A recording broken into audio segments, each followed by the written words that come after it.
naturally. This is steak dinner if you get 20-0, right? So you... No, to win. Oh, whoa! You changed the bet on me. You said you were going to No, I heard the bet.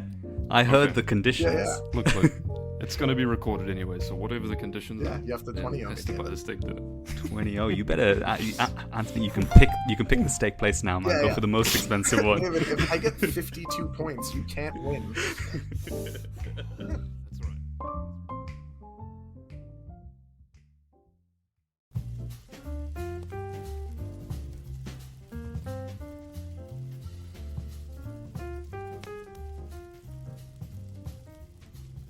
Good evening, everyone, and welcome to the 40k Fireside podcast. I'm David Gaylord, and I'm joined by my good friend Vic Vijay.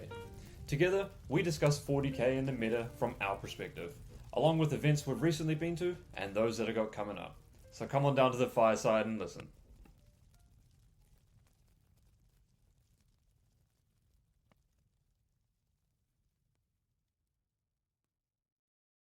Alright everyone, welcome back to the 40k Fireside podcast. I'm David Gaylord and I'm joined here by Vic VJ and, drumroll, we've got a very special guest, our first guest on the podcast. We thought it was about time. We got Mr. Anthony Vanella with us, and we were chatting about this for quite a while because Anthony joined us for the Coventry Super Major, and after that conversation we said, look Anthony, we've got to get you on the podcast because as an American player coming across the UK, playing one of our run-in-the-mill events. So, I'll kick it off. Vic, do you want to give Anthony a bit of a introduction? Oh, definitely. Before Anthony says his hellos, I've done my research into Anthony, found some things I can't talk about on the podcast, but I have found a bunch of stuff that Anthony could be really proud of, and I want to embarrass him a little bit because I think Anthony is probably one of the best players in the world at the moment, and I've seen him play firsthand, and he's an extremely skilled player.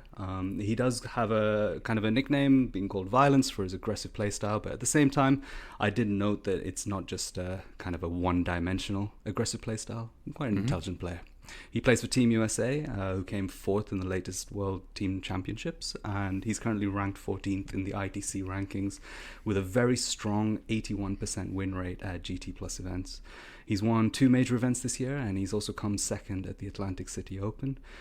So overall, an incredibly good result. He's also chasing first place with Chaos Space Marines this year, which he has a very good chance of doing at Las Vegas Open if that's the army he brings. And without further ado, before I embarrass him anymore, I'm going to let Anthony say his hellos. Welcome to the podcast. Hello, everyone. Thank you for that wonderful introduction. That's probably the best intro I've gotten across the podcast. That's how we treat people. I know, that was wonderful. I'm going to recommend all my other friends try and get on this if they can. The trick is to listen to every episode since you guys started and maintain engagement with you. That's how you get on the podcast. Yeah, that is definitely my set of accolades there. I am a member of StatCheck and Art of War. Most people know Art of War. StatCheck is the podcast that we run where we break down the competitive meta. We have a website, which is stat-check.com, where you can go for the best meta dashboard in the game. If you want to know what's winning and why, you can check there. So yeah, that's the stuff I'm a part of. Yeah, and guys, I would really recommend StatCheck. For a long time when I first started playing 40k, there was no replication of what I would call MTG Top 8, which is the Magic the Gathering kind of equivalent of that, where you could just go see lists, see faction performances, break down statistics easily. StatCheck has a lot of stuff in the background where people are putting time and effort and compiling all of that into kind of information that you can disseminate really easily.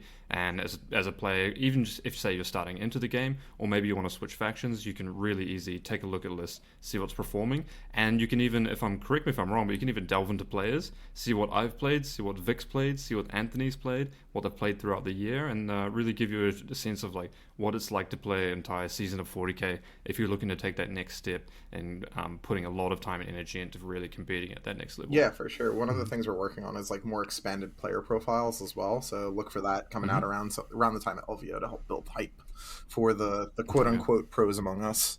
So yeah, it'll be pretty exciting. You got people like Porter with their absurd win rates and things like that.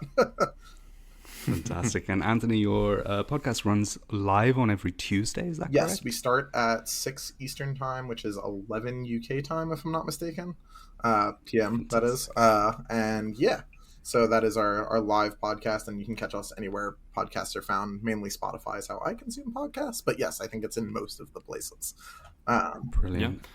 And in addition to that, Anthony, you're also coaching at the Art of War as well, right? What faction do you specialize with Art of So War? most of the time for when I'm doing coaching now, it is for CSM, but I have a pretty broad spectrum of clients because I've played a whole bunch of things, including both Shades of Knights, Harlequins, Drukhari, Blood Angels, what else? Votan even, which we'll, I'm sure, talk about at some point because me and Vic have an ongoing head-to-head on the power level of Votan. At this point, it's almost become a joke because I think we actually agree, but both of us are like fairly dug in on each side of the fence. So yeah, I coach for a Wait. wide variety. Vic being dug in on a list? I don't know if really that's a thing. No, it's I'm pretty sure it's a dead faction. Yeah, right? So yeah, he thinks they're I think we dead. can just move I on think from they're that. broken. It's all over the place. Excellent. And guys, I would really recommend if you are looking at getting some coaching done, check out Anthony Vanella. Vic and I have both been chatting with Anthony for I think about almost the past year. We do chat lists with Anthony and obviously respect his opinion on a lot of things.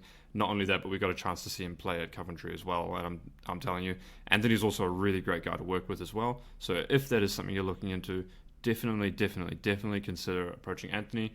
I'm sure he'll be able to sort something out for you as well. And obviously, we've got Anthony on this podcast this time because we do know him very well. But at the same time, he has had some experience of kind of playing at a UK super major, which is something quite interesting for us because we don't get too many players traveling for them. But Anthony came in and we want to kind of guide this episode through talking about some of the difference between the UK and the USA meta, and I think it's a perfect time to kind of move on to our next stage of the conversation and hear how Anthony found playing at a UKTC Super Major. Yeah, so Anthony, we do want to congratulate you because not a lot of people from across the pond do come across, and I feel like when you came across, you really threw down the gauntlet, so to say. And what was so great about this is that it wasn't a massive event. For example, it wasn't like Birmingham size or Nottingham size, which are one of the two largest ones, super majors outside of LGT we had. It was more of a 180-ish 9-round one, which is it's sort of like middle of the pack for us. But what was so special about it is that such a great atmosphere at that event and such good vibes as well. So what I would like to ask you is, first of all, what was your favorite thing about the event? And actually, what was your least favorite thing about the event / what do you think could be improved? So I think the best part of the event that you guys have going is, and you kind of alluded to it there, is the almost like the vibe, is that like your competitive community is a bit more evolved, I'll say, than I think the US community is. Not to say that the US community is bad, but yours is a little bit more competitively put together. And what I mean by that is a lot of the stuff that I would expect out of higher level games I got in all 8 rounds that I played there. Even down to the small things like the expectation of a chess clock, slow rolling dice when it came to saves, precise measurement before moving any model so that you can be clear on like how far it charges across the entire spectrum of my opponents for all 8 rounds. I got that in every game. Like I never had a disagreement. And the judging was really top notch, which, helps to that to an extent, but I never felt like I needed a judge. Like in all of the rounds, I was kind of working off this mutual understanding with all of my opponents, which is more than you can usually say at any given event because of the more spread out and less structured nature of US events, if that makes sense. Yeah, no, completely. And I think that given how small the United Kingdom is, geographically speaking, that's one of our biggest strengths and one of our biggest advantages is that everyone knows each other, and that was probably reflected in your experience at the event, I would hope, because we walk into the event, everyone's chatting to everyone's asking how their weekend was, or how their week was, how they're doing, and catching up on things on life, not just Warhammer as well, but everything about them personally as well, which is what makes our community kind of so special, I think. But that was the good part. Were there any kind of gripes, anything where you were a little bit like, a little bit disappointed in that? Not offhand. It was funny, like people would make jokes before the event that there was going to be like this crazy markup on like the food sold or the water sold at the event, and then it was like I got like breakfast on the first day and it was like 2 sausage rolls and a water bottle and it was like £3, and I was like, what's the problem? I don't understand. So the again, as compared to American events where you buy like lunch at the venue and it's like quite expensive usually, like something like that would be like $15. US is like it's nice. I had such a good experience that I was going through and trying to structure my singles run this year to be almost exclusively through UKTC events, which is not something I've talked about until literally right this second. There we go. So that was something I was looking at doing. It's just it's funny, like you said, like when you walk in the room, everyone's like, it's not even like this crazy long check-in with each other. Like they saw each other last month probably. So everyone's like, hey man, how's your last like 3 weeks been? Whereas like sometimes when I see someone at a super major in the US, I haven't seen them in like 8 months because of how like widely spread out the US community is comparatively, and your guys' community is much tighter knit, and it kind of reflects when you're at the events. Awesome. I do want to just expand on a point that you made kind of towards the start of that answer, which was that you felt that as soon as you came into the first few rounds, you were playing against people who were more competent. I'm guessing that means that that's potentially a contrast with the first few rounds that you tend to play at US events? So it's not necessarily that. So I happened to pair a Vanguard Tactics player right away on round one. That's like not, that like you can't control for pairings, right? Ben Jones? Yeah, I played Ben Jones. Yep, he was a delight, by the way. Yep. Oh, I love but you can't control for pairings like that. So in the US events, I won't say that all my opponents were necessarily like more competent than a given round like 2, 3, 4 opponent would be here, but they were definitely much more comfortable, which led to it being much more relaxed, if that makes sense. Though my round 3 opponent was an extremely talented technical player, Chris Radford. He's really good, and if he wasn't playing Space Wolves, I would have been sweating from the jump. But his commitment to Space Wolves meant that like I had a pretty good turn 2, and it was a little easier. But yeah, he was an incredibly talented player, especially to be playing like in round 3. Yep. I know Chris listens to this as well, so he's going to absolutely love hearing awesome. that. Yeah, he was one of my best opponents of the event. He was really, really good. I'm thrilled to see him continue to do well, even at Leicester. I've been keeping an eye on him. Yeah, I think that makes the Trinity, because we have all played against Chris as well. Yeah, he's a great guy as well. Yeah, 100%. Cannot speak highly enough of him, and also just like the entirety of the opponents that I played at Coventry. Like I was, from a sportsmanship perspective, a great event. And so I think the most obvious thing about UK and US metas are the terrain sets, right? I haven't got a fantastic grasp on the United States because it is so diverse, and terrain you obviously have to physically transport. Did you get much chance to practice on UKTC terrain prior to coming to the So event? I did, but only through TTS, because like obviously that's not a layout we use here, as it is the UKTC. Though fingers crossed that one day Zach decides that he'd like to expand into the US. But until then, so most of my practice for that stuff was on TTS. So I do have some UK-based coaching clients already. So some of what I was doing, even in the lead up to the event, before I knew that I was going, was helping them out on the boards. So I had a pretty decent idea of what the boards looked like and how to execute on them. Having played on them now in person, it's nice to have an expectation of what every round will look like down to the precise measurements, rather than the like coin flip when you go to a US event of it being some combination of like the Goonhammer Open terrain or the player place setup or GW Open or anything in between. It's difficult to know at a given US event what you're expecting walking in. Not even all player packets include that information. So the ability to know going in that like, hey, I'm going to have these angles on these boards, and as long as I put in the practice, I'll have an idea of what to do in each game, was huge for me personally. Because I'm a thing I repeat often when I'm coaching is that like consistent execution is always better than creative problem solving. So I would rather know going into a given event what my expectation is so I can execute based on that, rather than having to figure it out matchup to matchup, round to round. Oh, gorgeous. Love that. So, Anthony, you brought Emperor's Children to that super major, and you had been playing it before, and I'm guessing you're playing it after as well, but were there any significant changes that you made to your list to adapt to the terrain format? Well, you have a bit of insider information on this, because Vic and I, for those that don't know, have been talking about Emperor's Children since the book came out, right? Like, basically from the word go. So yeah, I definitely moved into something pretty close to the build you were running at the time, but I didn't want to run a second Venom Crawler, and B, I didn't have one.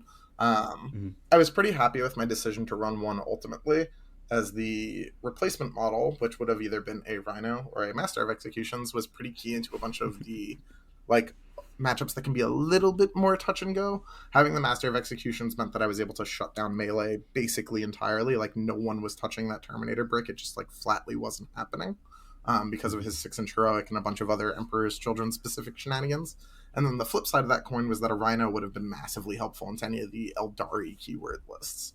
So that was basically the only change that I made or was looking at making. And I'm actually going to likely run something fairly similar to LVO, as player placed, as David can attest to from last year, is fairly open at the LVO. Even with some of the ruins blocking, it's a little bit, it tends towards being more open. So having access to shooting is extremely powerful. Don't invite me to go on a rant. I'm going to hold back. Hold back. No, let's do it. I'm ready. No. Because I got a great question. Let's do it. I think a lot of people in the outside of UK see UK lists and they think, why would you run that? And I think there is one defining piece or structure of terrain that we have, which is what do they call it? The 5x5 cuboid ruin. The small ruin. You know, the big one I'm talking about? Oh, the big one. The big one. Beast. The giant, the beast. The anchor. And I think a lot of lists obviously tailor to that. Did you, and what I guess I'll provide an example first. Like swooping hawks are a great example on this terrain because we all know you can hide 30 hawks in there, jump out, redeploy in the back end, completely safe. Sunshark bombers are also good in there. Be'lakor is good in there. Harpy is good and you can hide it. Do you think that one particular piece of terrain kind of maybe let me rephrase. After playing the tournament and during playing the tournament, did things kind of click that was a fundamental piece of how we shape lists in the UK? Yeah, that piece is super important. So it's a combination of utilizing that piece on top of having mobile assets that have good range. More than anything, the single largest difference between US-based terrain and UK-based terrain is that range actually matters in the UK. Whereas over here, it's a bit of a nothing stat. If you've got at least 24-inch range, you might as well have 70-inch range. It doesn't super matter because of player placed in GW. It doesn't really ever come up. But having access to, as an example, in Emperor's Children, 48-inch range guns meant that I could hold objectives by just pointing guns at them and being like, you will not get points for that objective on your following command phase, no matter essentially what you do, unless you put like a giant ridiculous unit on a corner objective in a in Data Scry or something like that, where you super don't want to be doing something like that. So it changes the dynamic of how things work. Like as an example, and I've heard you actually talk about this on here before, that House Raven list is much, much better on UKTC terrain. That list is legitimately terrifying. He gets it. That list is not bad. That list is legitimately terrifying. Being able to advance and shoot up the angles that the UKTC boards offer is horrifying, because you're never getting cover over top of being invisible in UKTC, which I think in general, besides like your back L, the big one that you're talking about, is a good thing. But that means that when an AP2 Armiger shoots at you, you die very fast. So something like Raven advancing down the line and getting those angles into what are ostensibly safer ruins is scary. But yeah, that's like the big thing, is that range matters and that you can more or less plan around having a point where you're like, I'm safe here. Despite what most things will happen, I'm pretty safe in this position.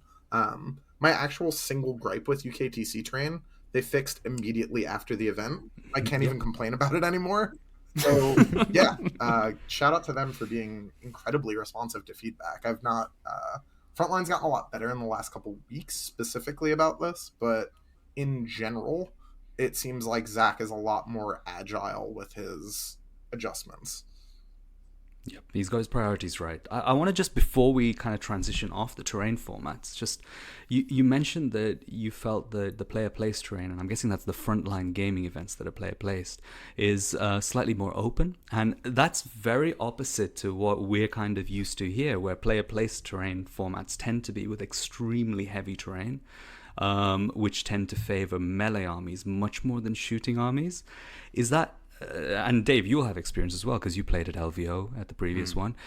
Is there more angles than UKTC offers on the player place terrain at FLG events? They're different angles, I think is the best way that I can put that. You can pretty reliably keep 1 to 2 things safe But against something that is fast and shooting, it is often fairly like rudimentary to get an angle that you can shoot at, and a lot of this is the nature of the frontline pieces tends to be that they are more square or rectangular rather than L's that you can safely sit in.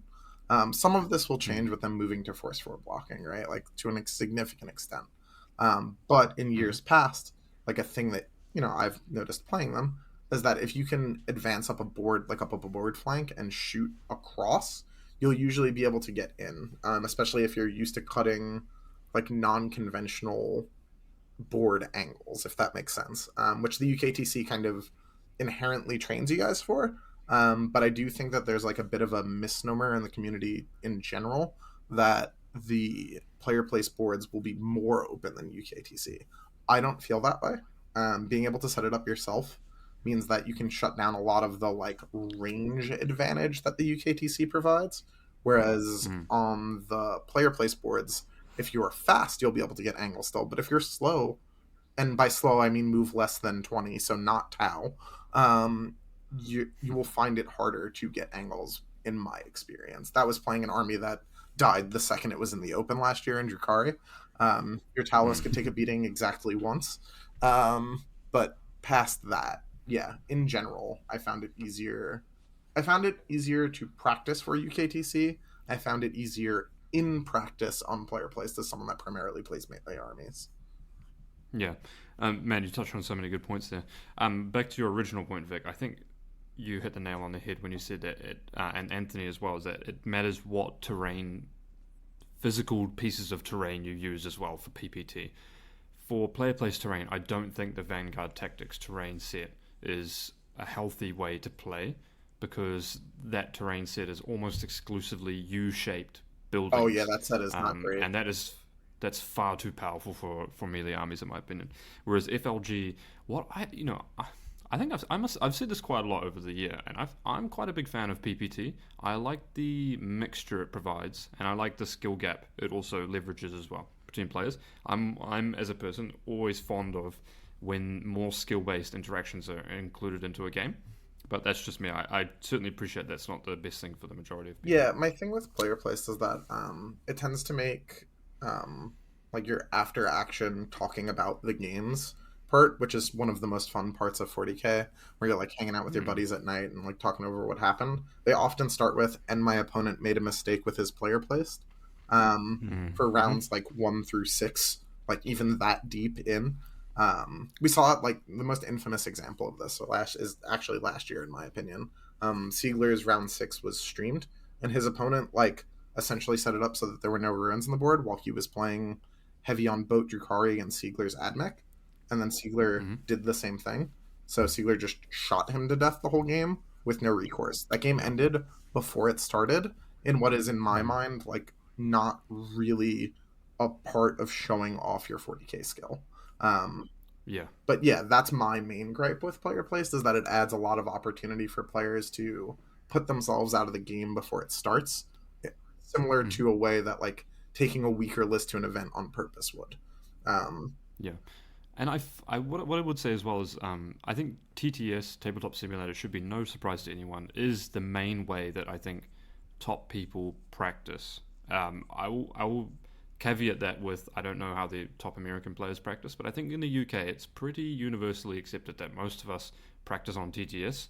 Vic, myself, and a lot of the other top people certainly play a lot on TTS. And what I would say is that there's not a lot of good access to PPT terrain objects and layouts specifically for FLG on Tabletop Simulator. So personally, I think it's a little bit difficult to practice PPT, and the fact that we don't have great access to it is difficult, because obviously it's a lot more harder to practice PPT terrain sets at that Las Vegas Open is using compared to UKTC, where it's just one big terrain set that you can buy. Yeah, it's readily available, right? Even on TTS. Exactly right. And then there's 6 different ones available at Frontline Gaming. You could get the Necron or the Orc Town or something like that. So that's one thing that I think, I'll admit, I've been struggling with a little bit.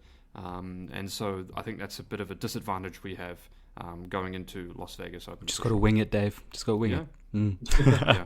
You know what you got to do. You got to go to the convention center the day beforehand, and this is the ritual. This is what I did last year with Boris Mitchev, our teammate at Dice Down. Got to go there the day beforehand, get a couple of games in, and just get warmed up. For what it's worth, I will be there early if you want to meet up at the hall and do some place reps.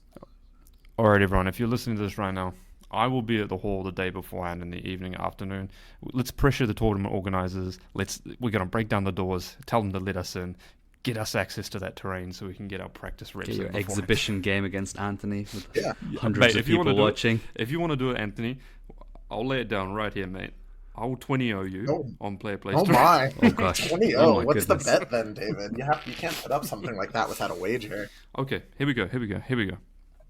I'll play you on Thursday evening. Player plays terrain. Winner has to buy the other person a steak.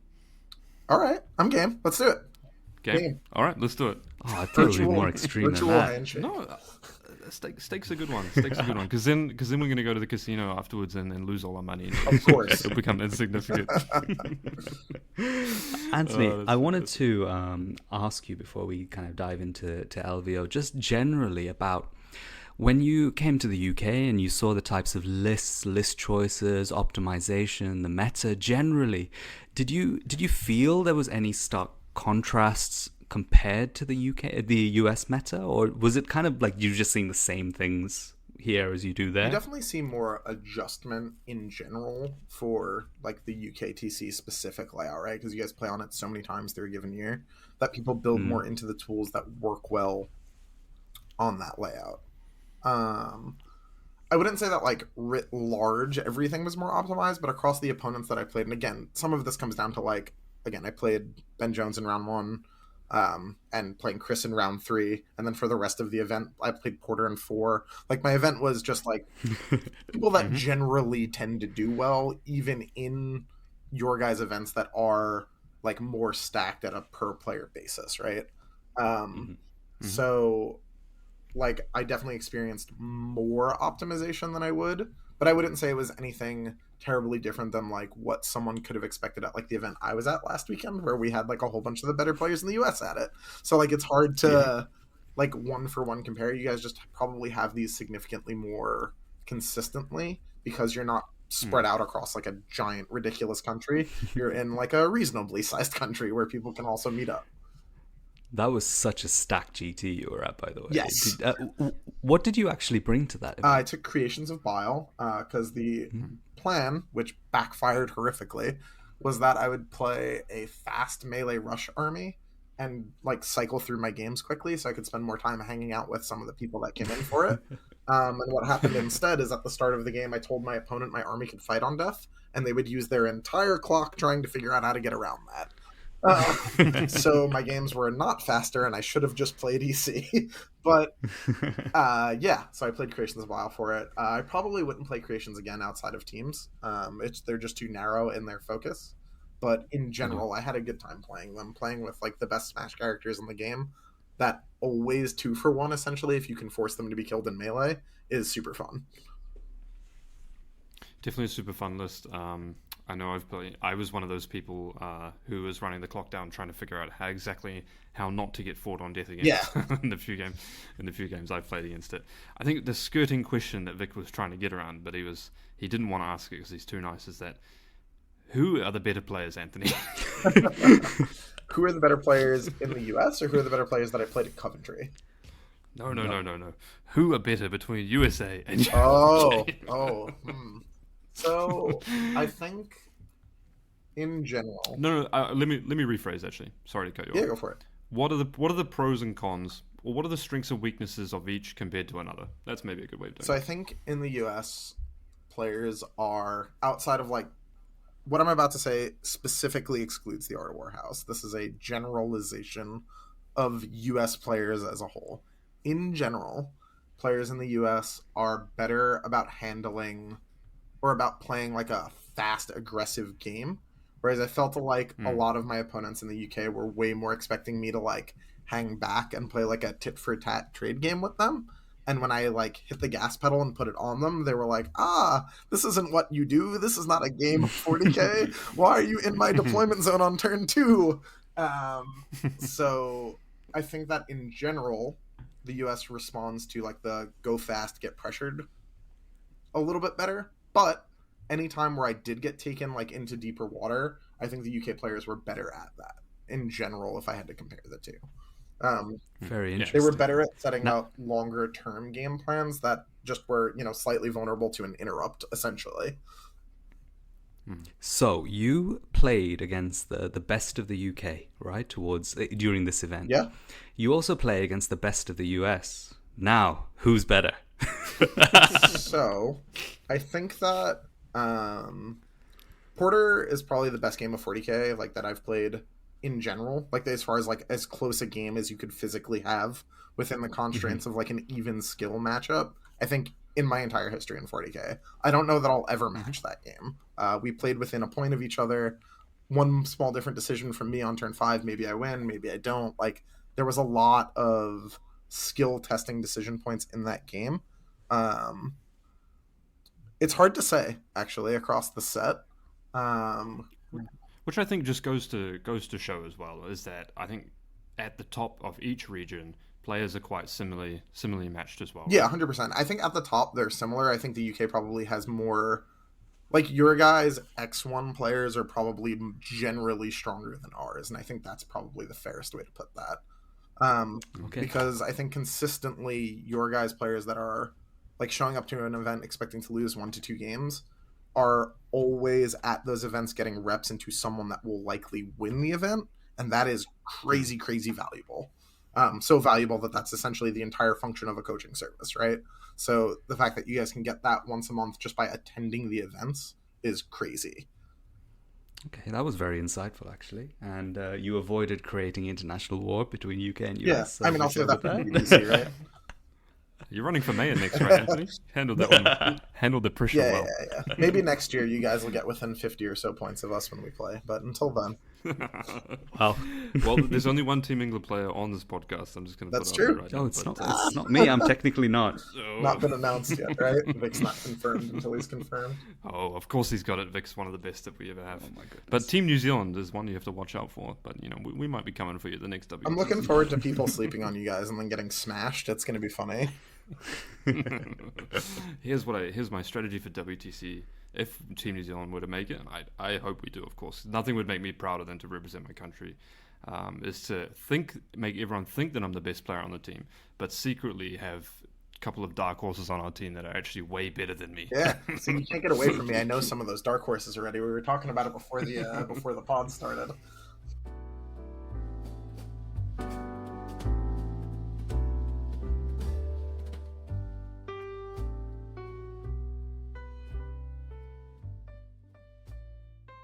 All right, guys, welcome back, and we're going to be chatting a little bit about LVO. So all three of us are going to be there. The Las Vegas Open is the biggest event of the calendar year, and I just wanted to kind of ask both of you, really, kind of what your kind of goal is if you have any goals going in. Is it just to do the best, or is there anything specific that you're trying to aim or get out of this event? Maybe we'll start off with you, Anthony. So I have in my experience anyway, maybe this will be the podcast that changes my opinion, fairly unique approach to events where I don't typically set result-based goals going in, where I'm just trying to play as well as I can game to game, because the most dangerous opponent that I'm going to play at any given event is the next one, because until I win that game, I've essentially lost it, right? It doesn't matter, especially for an event like LVO where the only thing that matters is going undefeated. You just have to win every game that's put in front of you, shadow or otherwise. And that attitude kind of got me to and through the shadow round last year. So I'm trying to maintain that going into this year, where I'm just going to play the matchups that are in front of me, because there's 1,000 players in the hall, if not more. And I'm looking to just stay focused and dialed in at a game-to-game state. My goal, like in an ideal world, if this goes great, is that I win Best in Faction for CSM. The WTC last year has basically irreparably damaged my ability to be super competitive for singles in the same way that I used to be, where in the entirety of my basing as a player for playing the game was singles events. It isn't anymore. So I just want to be the best CSM player possible, so that's a weapon that the team has on its roster. And if I need to play something else, I'll pivot to that later. As we found out literally an hour or so ago, it'll be in 10th, so we'll cross that bridge when we get there. But the goal is to be the best at the thing that I'm playing now, while being the best player that I can be, more so than it is like collecting the accolades of winning the singles event. Making top 8 at LVO last year was a great achievement, and as far as I'm concerned, that's enough. I just want to win teams now. Dave, before you answer, you can't let Anthony go by without that. When you say that teams, kind of your focus going on to teams has irreparably damaged your singles thing, can you expand on that? What do you mean? Like, doing more teams has made you lose focus on singles, or you just can't do as well? Yeah, so I'm way less invested in my result in singles events now. Like, obviously, when I go to an event, I'm a very competitive person, and I want to do well.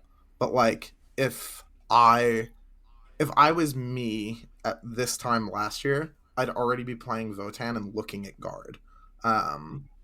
Whereas now I'm way more invested in, like, we have people that can play that in Team USA already. So it's not a thing that I need to really like concern myself with. I can just be the best I can be at executing on CSM as an example. Like, and that has a lot of upside, right? Like, Emperor's Children's very good, and there's numerous sub factions within it that are good.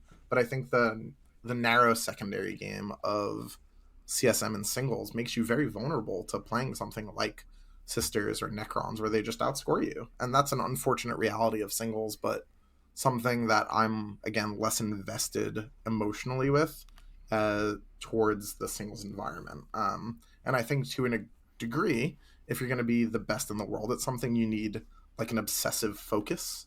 And without that, which I no longer have, I just kind of accept that, like, hey, maybe I won't win LVO this year, and that's okay, because that's not my focus. Well, that's, yep. I think that's brilliant. I think that's a really healthy mindset. I think that's something that I've been struggling with over the past year as I've tried to take Warhammer to its, for me, to its limits, which is inevitably a very unhealthy thing to do. Yeah, I think that both mentally and physically, and on your relationships and everything like that, right? I think that to an extent that trying to be the best, like number one at anything, isn't necessarily always a healthy pursuit, but I don't think that means that you shouldn't do it. I think you just need to structure the confines of like the other things you're doing and set up the expectations such that, like, hey, for this amount of time, I'm trying to pursue this thing. And it will require what is functionally an obsessive amount of focus, because that's, if it's not you, it's someone else. And to say that like you can do it without it is almost arrogant, right? Because like, if it's not one of us obsessing and focusing fully on it, it will be someone else, and there's no reason that they can't overtake you.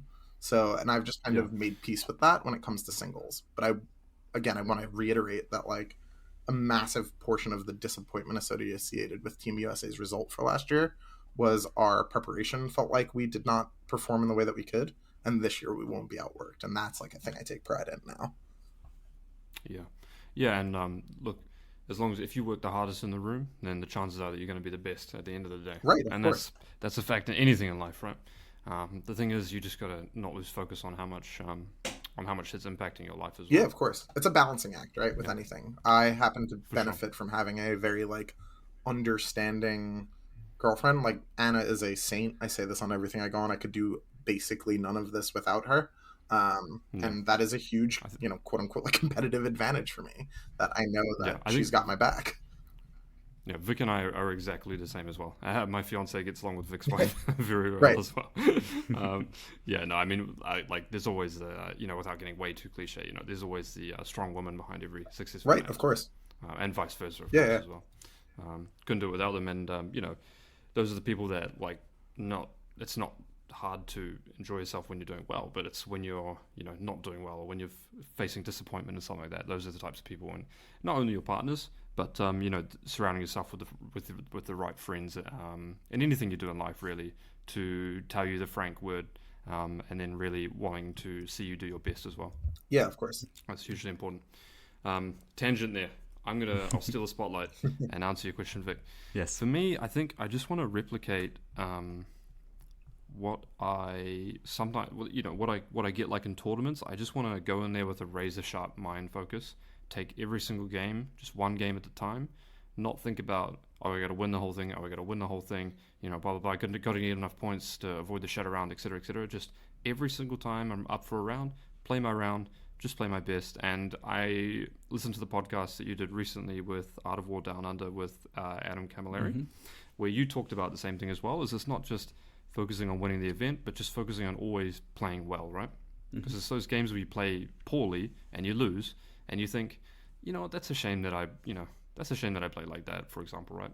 Because I also learned at LGT as well is that you can play a game perfectly and you can still lose, and that's just a fact of the matter about the game as well, right? Absolutely. And the thing is, there has to be a disconnect between losing and failure.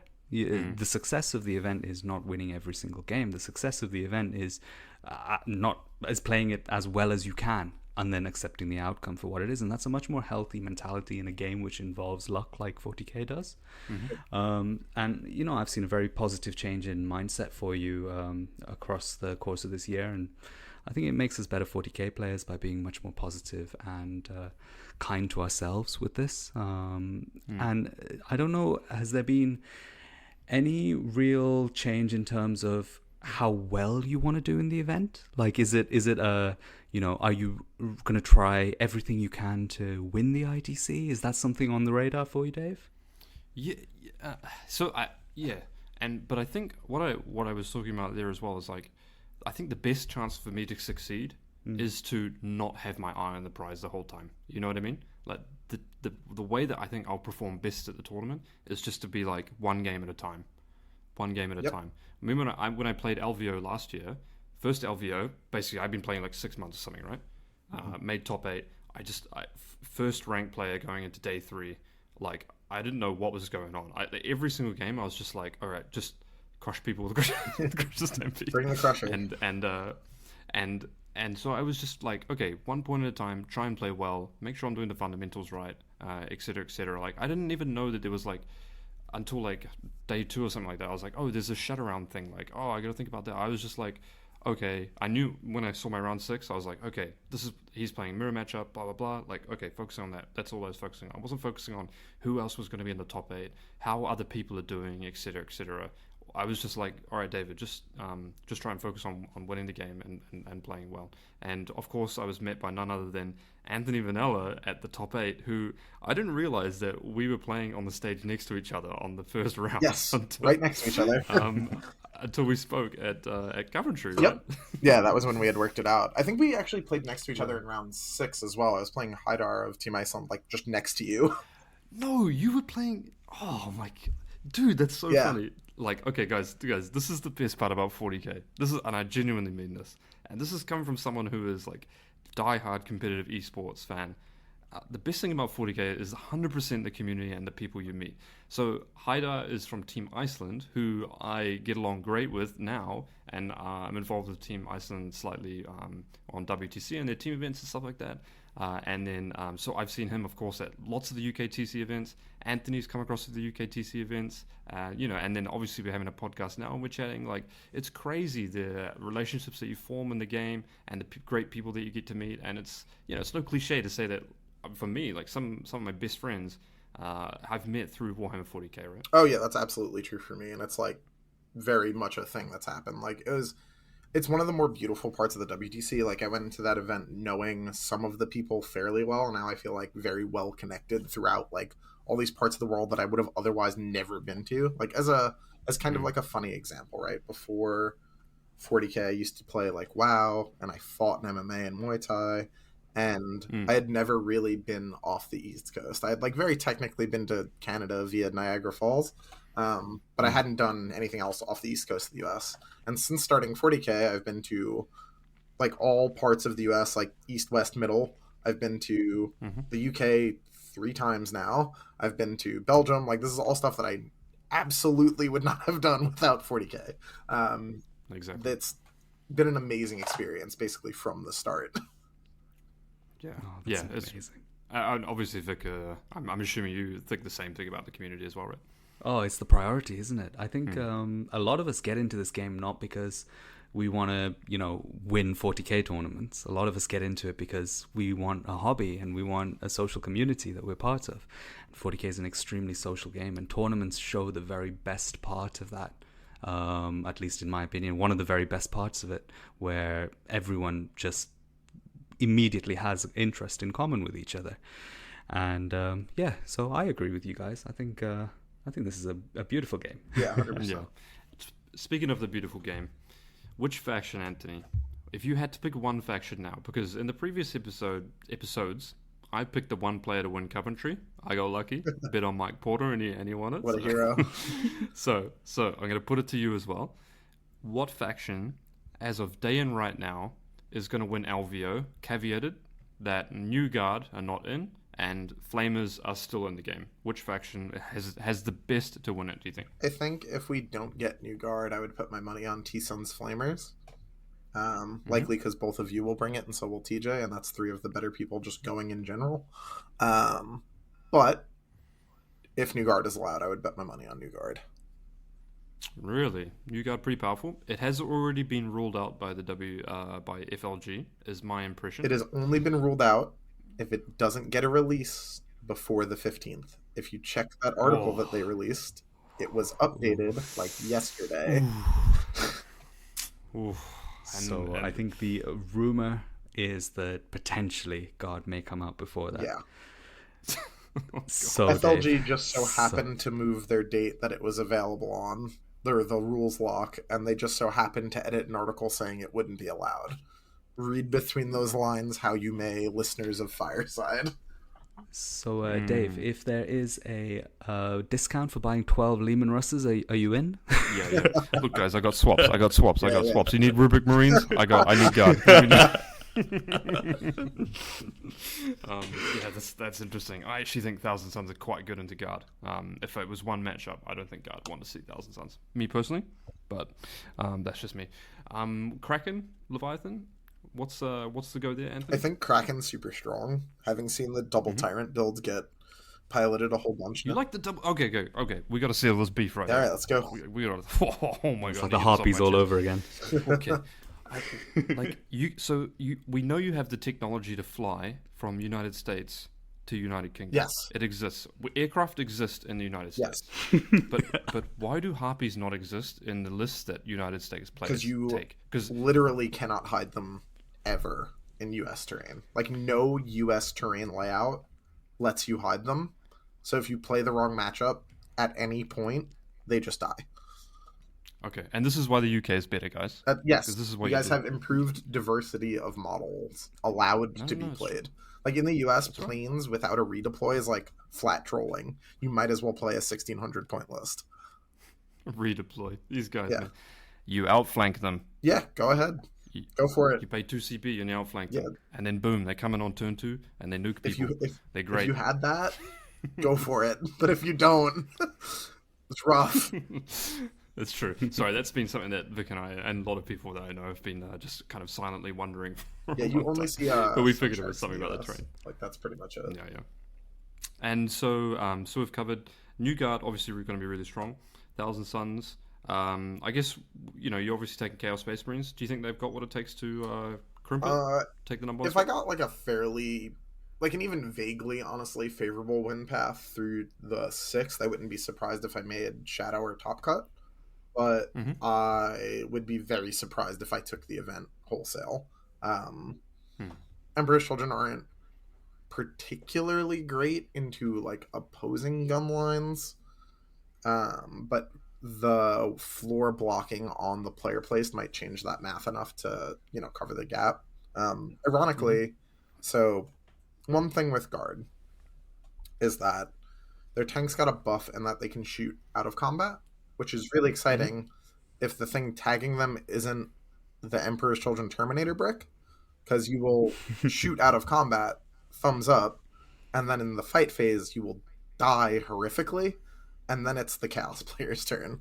So I think that Emperor's Children do have a bunch of outs that they would not normally have into other gun lines that have overwhelming abundance of fallback and shoot that they don't deserve, Tau, so that the you have an option there, like you can win that one. It's just some of the other matchups get like very touch and go. Like T-Sun's Flamers can get weird. Though I think it's winnable for EC, it's just not good. But yeah, I don't expect to do like anything other than like 5-1, 6-0, dropping game in the top 8, or in Shadow. I think the sleeper going into LVO is actually Orcs. Orcs. Brian Seat. Yes. I know he's been playing it. Yes. I don't know he listens. Shout out to Brian. Very good. I love him dearly. Shout out to Brian. Yeah, I think they got potential too, but I know Vic, you're thinking about a sleeper faction as well. Come on. Am I? You didn't prepare me for this. Yeah, I know what you think. Vic's going to be shooting looking- some people, I think, maybe. I'm looking around my room. Yeah. Do you mean Tau? Oh, yeah, I mean, yeah, Good you know God. I mean, Yeah. Yeah, thanks for sending me that message quickly. Awesome. Okay. I am very confused. I have to be honest, because I started this conversation with you guys thinking that the terrain would be quite tight, because I know you mentioned to me like, oh, can Tau actually get angles into ruins and things? How can? And then Other people, not so and then much. right. And then you mentioned it's more open than UKTC. I was like, oh, Tau can get angles. And then you said no, but they have to move 20 inches.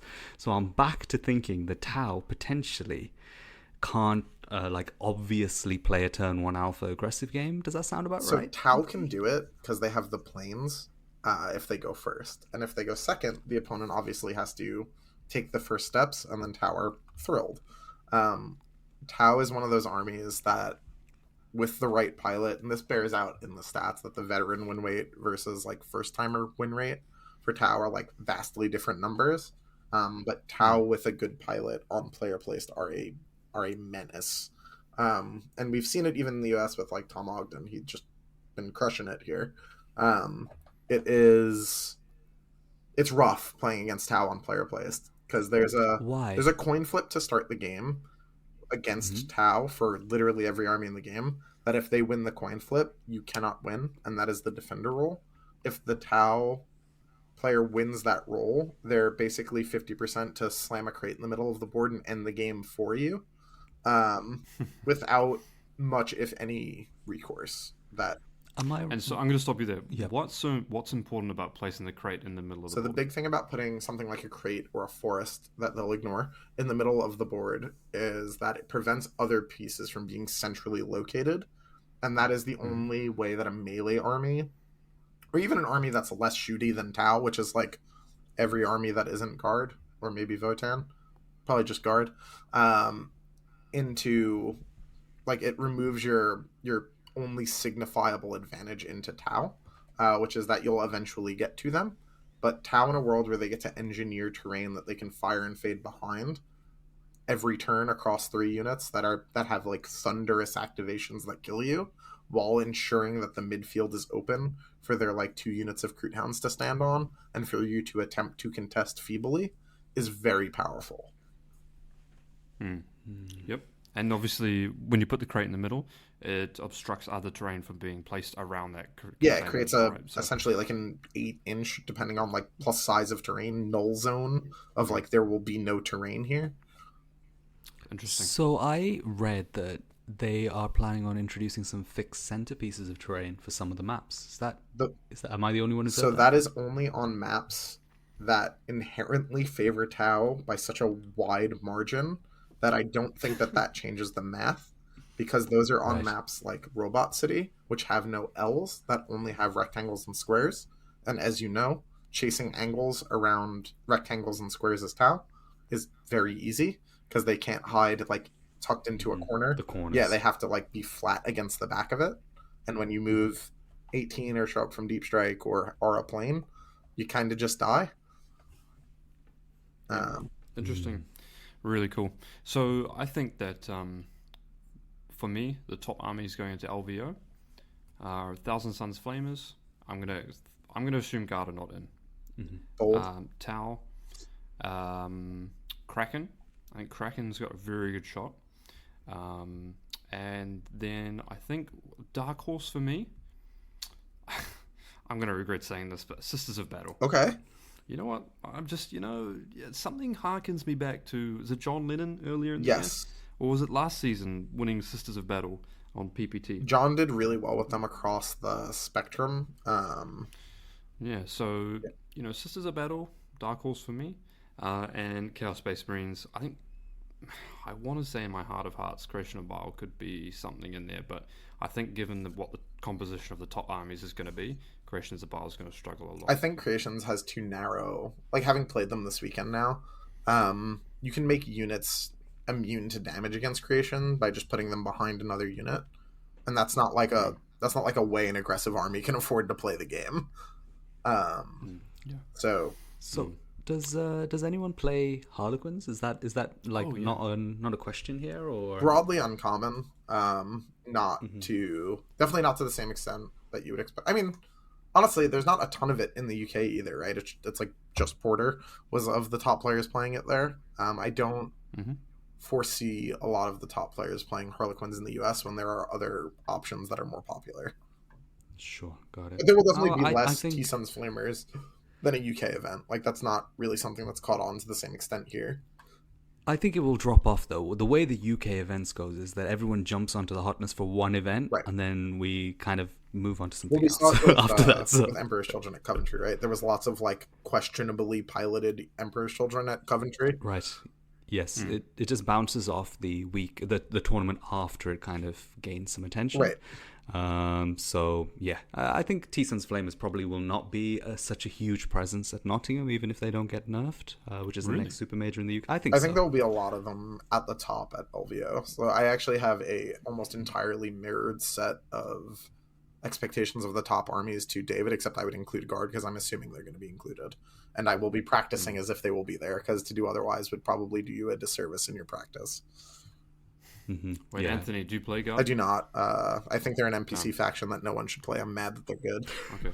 Oh, Anthony, strong opinion. Yes. And this is the best thing about having friends on 40k. You got to hit me up with whoever your Guard player is, so I can practice them on TT. There you go. There we go. Though, Anthony, I do want to say something. I haven't heard any mention of a particularly broken faction. It begins with a V. Yes. Well, it actually starts with an L, right? Oh, true. Yeah, L. Amateur hour. L definitely represents how I feel about how good they are. So, yeah. So the Leagues of Votann, do you think that they should be quite good in this? Right? I think if there's no Guard and people wise up and take Zerks, I think they're well positioned to just crush the event, because the combination of no windows and some ruins, but broadly shooting being good, really benefits the Zerk plus beams build. But you think Votann are good, but I gotta call you out here, Anthony. You think Votann have a chance to crush the event, given that you think that at least 5 great players are going to be on Thousand Suns and Flamers? Because in my opinion, Thousand Suns Flamers rinses Votann every single day. The problem is the breaker rounds later in the cycle of the event. As an example, round 6 is the scouring, and that determines who makes top cut. Playing against a shove army is essentially, for lack of a better term, on the scouring is very difficult. I have, like, in my 40k career, never lost a game on the scouring, because of how heavily it favors aggressive armies. It is definitely agree. So, me saying that Votann will do well in spite of what I actually do agree is a bad matchup in Thousand Suns Flamers, is less an artifact of Votann purely being good into those matchups, as opposed to the missions in the rounds where it matters potentially favoring the more aggressive army, which is, in my opinion, Votann. Like, in that matchup, you are the beatdown as Votann, because you have to be, to borrow a term from Magic. Like, you will not win the long game. Yeah, I agree, and it's a really eloquently put point. And that's, ladies and gentlemen, is why you go to Anthony Vanella for your coaching, not David Gillard, because it's a great point. What missions you play at specific parts of the round are really important. I did know that the scouring was round 6, which is not good for Thousand Suns, but sometimes you just gotta bite the bullet. Yeah, it's worth noting that for LVO, we'll play the mission pack in order. So the finals will be played on Secure Missing Artifacts, which is a mission that... This is another reason I don't think CSM is likely to go the distance at the event.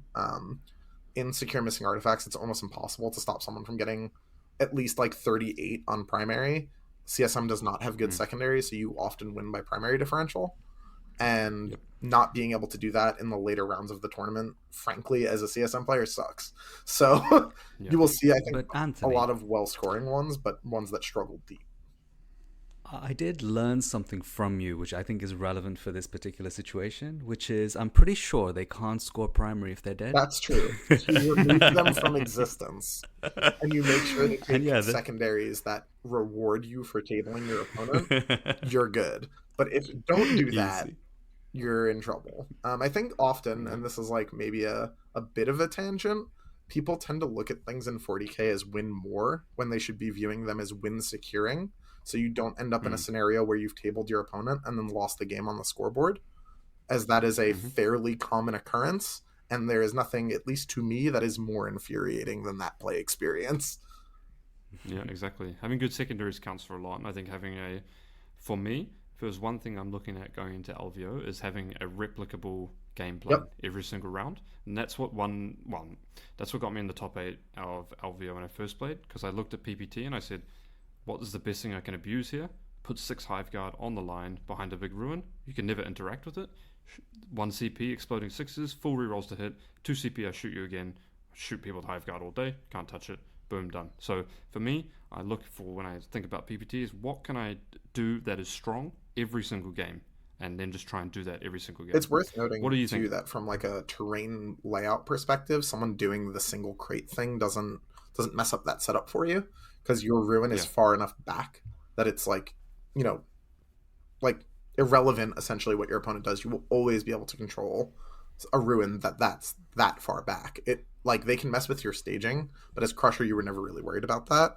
And being able to replicate something like that going into LVO, I think, is a big deal. It's actually one of the advantages of Emperor's Children, right? Because the threat range on the Terminators is so far that I don't necessarily need my ruin to be on the midline. I can threaten most objectives from just being near the midline. And that was actually something that playing in the UKTC events taught me, because the staging is so different there.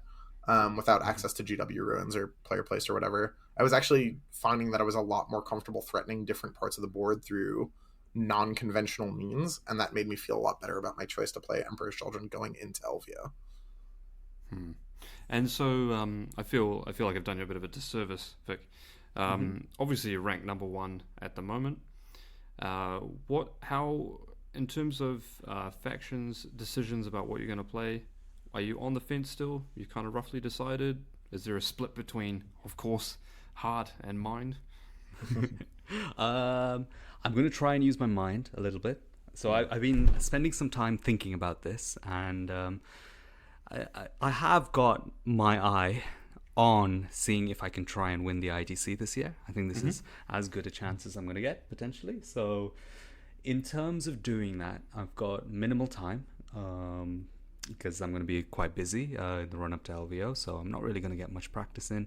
I've just got to find something that is consistent and plays to my strengths, and just try and not play something so skewed that I end up with blowout losses. So I'm still pondering, because I'm not fully set exactly on the faction that I'm going to be running at the event. I have got the T-Suns and Flamers, which I've got a little bit of practice in, which is really helpful.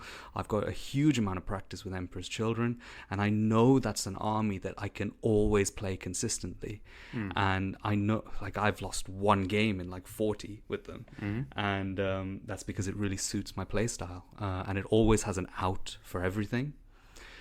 I'm worried because I've been practicing with Tower recently, and Tower extremely strong, and I think, once you get the hang of the kind of flow of how they play, I think they do provide very consistent results.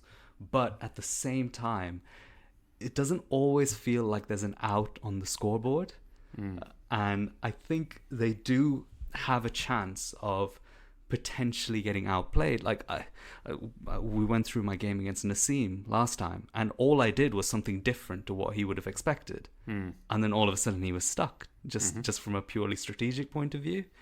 And I'm thinking maybe I should stick to armies like that, which are more strategic than pure kind of killing force. So I'm not sure, man. I need some more time to ponder and chat with everyone and work out how I can get a consistent run through this event, because that's what I'm going to be aiming for. Not necessarily to win the event, but to try and consistently have a good placing if possible. Mm-hmm. Yeah, and consistently high placing is obviously something that will enable you to win the overall. Because obviously we've got Nottingham as well. I don't know, even if you do well in Nottingham, it'll be in your top 6, will it? Considering Alvio will also be in there, right? Oh, if I win Nottingham? No. If you do well, so maybe 5-0. Yeah, I think if I do well, I will still gain a little bit of a differential on the people around me. So, yeah, it would be great to go 5-0 there and just take a bit of pressure off it. But, yeah, ultimately, I've just got to... This stage is the bit where I keep an eye on the target. Mm-hmm. And then when I'm actually at LVO, I'll switch to kind of the normal way, like what you were discussing before, the very healthy way of planning one game at a time and taking it through like that. Yeah, exactly. Yeah, exactly. Look, I think we might call it there, folks. Anthony, it's been great having you on. I know we've said we'd get it going, and you're our first double digits episode guest. Our first guest in general. Hope you've had a great time. It's been great learning from you, and I know I've learned something. I'm going to be taking that into my practice in the next week or two as I'm going straight to PPT practice. Yes. It has been an absolute pleasure being on. You guys are one of the few pieces of content I still listen to that I make sure I make time to listen to with all the, various responsibilities between Team USA, Art of War, and the fact that I still have a day job. I always make sure to make time to listen to you guys because I love this content. So it's an absolute pleasure and an honor to be your first guest. Looking forward to catching up with you at LVO, Anthony, and of course looking forward to meeting any of the listeners at LVO as well. As always, guys, we love to hear your feedback and compliments, negatives, things we can improve on so we can keep trying to make this as good as possible. You might hear that Dave's mic sounds extremely good in this episode, and that's because we got the feedback in, we made some changes, so catch you guys at the next 40k Fireside, and thank you again to Anthony Vanella. Thank you for listening to the 40k Fireside podcast. Vic and I hope you've enjoyed listening, and we greatly appreciate any feedback that you can provide after the show.